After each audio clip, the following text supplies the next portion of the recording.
Good morning, children. I had given you revision number 1. Today we will discuss its answers, and also we will go through chapter number 8 because long back we did this chapter and many of them did not attend the class that day. So chapter number 8 will be discussed today again. First look into the revision paper, the answers. Dash is the world smallest mammal, सबसे छोटा mammal कौन सा है दुनिया में? It is Etruscan shrew, ETRUSCANSHREW. Etruscan shrew is the smallest mammal.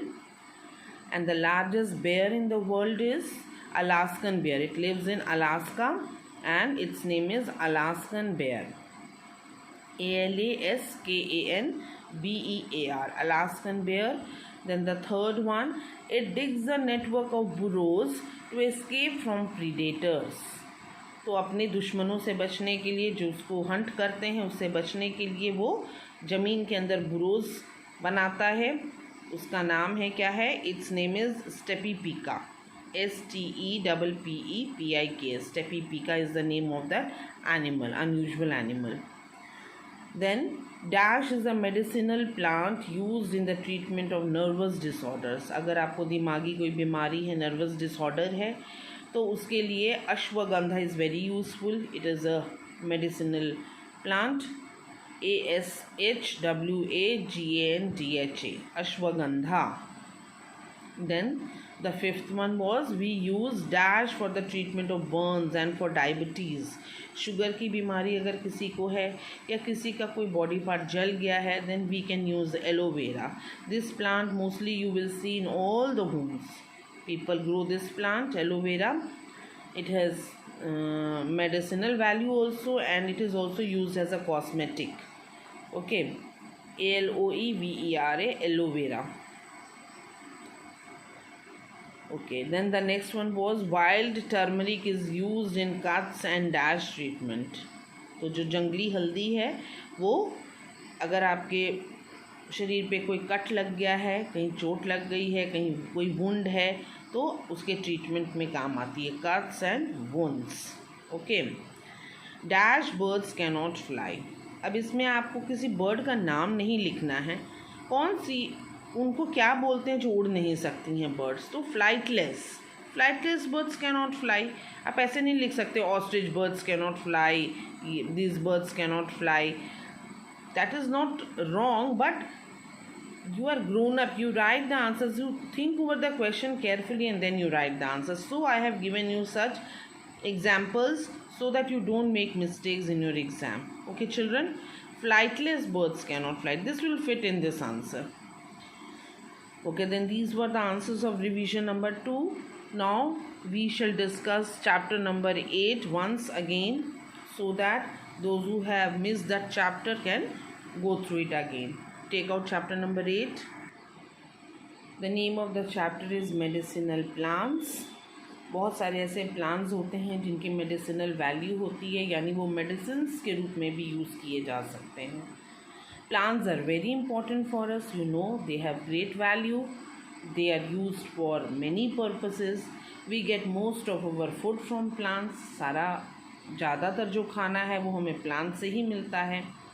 Grains, pulses, cereals, fruits, vegetables. Apart from that, we get many things from plants. We also get medicines from plants. बहुत सारे ऐसे plants हैं जो medicine का भी काम करते हैं. Cold, cough, burns, diabetes, nervous disorder, intestinal infections, बहुत सारी बीमारियों में पौधे जो हैं मेडिसिन का काम करते हैं. So we will learn about these plants which are medicinal value. पहला जो प्लांट है उसका नाम है curry plant, CURRYPLANT, curry plant. And it is use in the treatment of diarrhoea, dysentery and vomiting. जब आपको वोमिटिंग हो रही है, पेट खराब है आपका, तो लूज मोशंस हैं, तो उसमें ये बहुत यूज़फुल हो सकता है plant. Then the second one is eucalyptus. It is use in the treatment of pneumonia. जब आपको न्यूमोनिया बुखार होता है, ये एक टाइप का, कोल्ड, ब्रोंकाइटिस, फ्लू, ये सारे फीवर के ही प्रकार हैं ब्रोंकाइटिस गले की बीमारी है, तो ये सारे बीमारियों में eucalyptus is very useful. Then wild turmeric in the treatment of cuts and wounds as an antibiotic. अगर किसी को चोट लग जाती है तो हल्दी वाला दूध पिलाया जाता है क्योंकि उसमें हीलिंग कैपेसिटी होती है। तो उसी तरीके से ये भी जंगली हल्दी ही है, वाइल्ड टर्मरिक है। अगर कहीं चोट लग जाए तो उसमें उसके ट्रीटमेंट में ये हेल्पफुल है। Then the next one is ashwagandha. Ashwagandha is use in the treatment of nervous disorders and intestinal infections. यानी अगर कोई दिमागी बीमारी है या आपके डाइजेस्टिव सिस्टम में कोई प्रॉब्लम है, इंटेस्टाइन्स में, स्मॉल इंटेस्टाइन, लार्ज इंटेस्टाइन में, then this is very useful ashwagandha. And then is the cinchona. It is use in the treatment of malaria. मच्छर के काटने से जो बीमारी होती है, जो फीवर होता है, मलेरिया, एनोफिलस मॉस्किटो के काटने से, उसमें सिंकोना बहुत यूज़फुल है। फीवर में, बॉडी एक में, जब मलेरिया होगा तो आपको बॉडी एक भी होगा, तो उसमें सिंकोना बहुत यूज़फुल है। Then the last one is aloe vera. Aloe vera जो है ये आजकल सबके घरों में पाया जाता है, लोग इसे ग्रो करते हैं अपने घर में। It is use in the treatment of skin related elements. Skin की कोई अगर आपको बीमारी है, बर्न्स में अगर आपका कोई पार्ट जल गया है, या अगर आपको डायबिटीज़ है, शुगर की बीमारी है, तो लोग उसकी जेली को निकाल के उसका सेवन करते हैं, उसको यूज़ करते हैं, खाते हैं अलग अलग तरीके से। Okay, so these are medicinal plants. I hope you have followed this chapter because many of you were not present in the class when this chapter was going on, so that is why I have repeated this chapter. Okay children, thank you.